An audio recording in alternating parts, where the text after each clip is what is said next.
जय भोलेनाथ सभी भक्तों को आपका हमारे चैनल पर फिर से स्वागत है। आज हम श्री शिव महापुराण के विंध्येश्वर संहिता का अध्याय पहला शुरू करने जा रहे हैं। पहले अध्याय में प्रयाग में सूत जी से मुनियों का तुरंत पाप नाश करने वाले साधन के विषय में प्रश्न है। तो आइए शुरू करते हैं। जय माता दी, जय भोलेनाथ। आदि और अंत में तथा मध्यम में भी नित्य मंगलम है, जिनकी समानता अथवा तुलना कहीं भी नहीं है, जो आत्मा के स्वरूप को प्रकाशित करने वाले देवता परमात्मा हैं, जिनके 5 मुख हैं और जो खेल ही खेल में अनायास जगत की रचना, पालन और संहार तथा अनुग्रह एवं तिरोभाव रूप में 5 प्रबल कर्म करते रहते हैं। वो सर्वश्रेष्ठ अजर अमर ईश्वर अंबिकापति भगवान शंकर का मैं मन ही मन चिंतन करती हूँ। कहते हैं जो धर्म का महान क्षेत्र है और जहाँ गंगा यमुना का संगम हुआ है, उस परम पुण्य में प्रयाग में जो ब्रह्मलोक का मार्ग है, सत्यव्रत में तत्पर रहने वाले महात्ते तेजस्वी महात्मा मुनियों ने एक विशाल ज्ञान यज्ञ का आयोजन किया है। उस ज्ञान यज्ञ का समाचार सुनकर पौराणिक शिरोमणि व्यास शिष्य महामुनि सूत जी वहाँ मुनियों का दर्शन करने के लिए आए।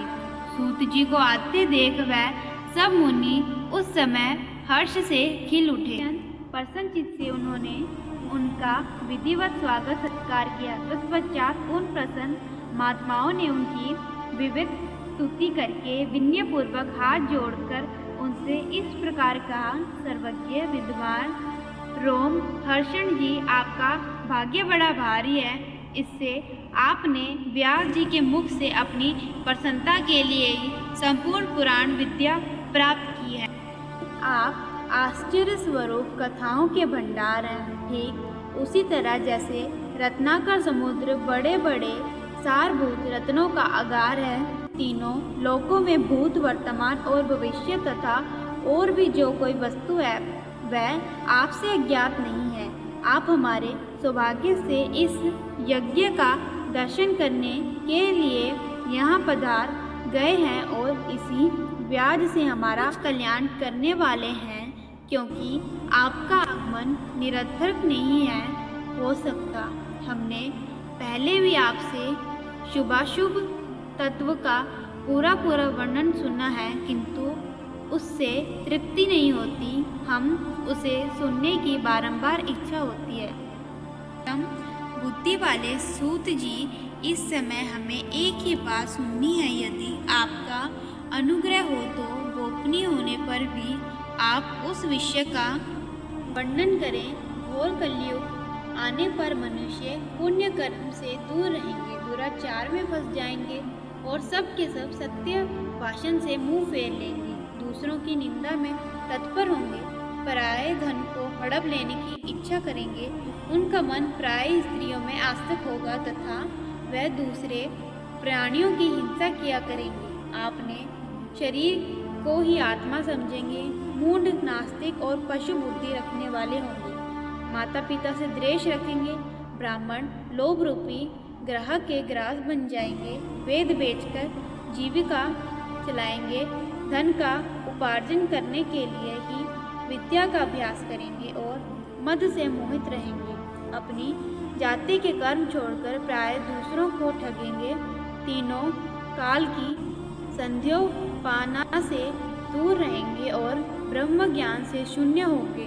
समस्त क्षत्रिय भी सब धर्म का त्याग करने वाले होंगे, कुसंगी, पापी और व्यभिचारी होंगे। उनमें शौर्य का अभाव होगा, वह कुत्सित चौर्य कर्म से जीविका चलाएंगे, शूद्रों का सा बर्ताव करेंगे और उनका चित्त काम का किंकर बना रहेगा। वैश्य, संस्कार भ्रष्ट, सब धर्म त्यागी, कुमार्गी, दोनों पार्जन परायण तथा नाप तोल में अपनी कुत्सित वृत्तिता का परिचय देने वाले होंगे। इसी तरह शूद्र ब्राह्मणों के आचरण में तत्पर होंगे, उनकी आकृति उज्ज्वल होगी, अर्थात वह अपना कर्म धर्म छोड़कर उज्जवल वेशभूषा से विभूषित हो व्यर्थ घूमेंगे। वह स्वभावतः ही अपने धर्म का त्याग करने वाले, उनके विचार धर्म के प्रतिकूल होंगे।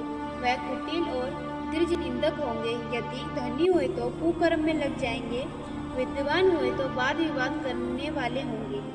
अपने को कुलीन मारकर चारों वर्णों के साथ वैवाहिक संबंध स्थापित करेंगे। समस्त वर्णों को अपने संपर्क से भ्रष्ट करेंगे। वह लोग अपनी अधिकार सीमा से बाहर जाकर निर्जोचित सत्कर्मों को अनुष्ठान करने वाले होंगे। कलयुग की स्त्रियां प्राय सदाचार से भ्रष्ट और पति का अपमान करने वाली होंगी। सास ससुर से द्रोह करेंगी, किसी से भय नहीं मानेंगी, मलिन भोजन करेंगी, कुत्सित भाव में तत्पर होंगी। उनका शील स्वभाव बहुत बुरा होगा और वह अपने पति की सेवा में सदा ही विमुख हो रहेंगे। सूत जी, इस तरह जिनकी बुद्धि नष्ट हो गई है, जिन्होंने अपने धर्म का त्याग कर दिया है, ऐसे लोगों को यह लोक और परलोक में उत्तम गति कैसे प्राप्त होगी? इसी चिंता से हमारा मन सदा व्याकुल रहता है।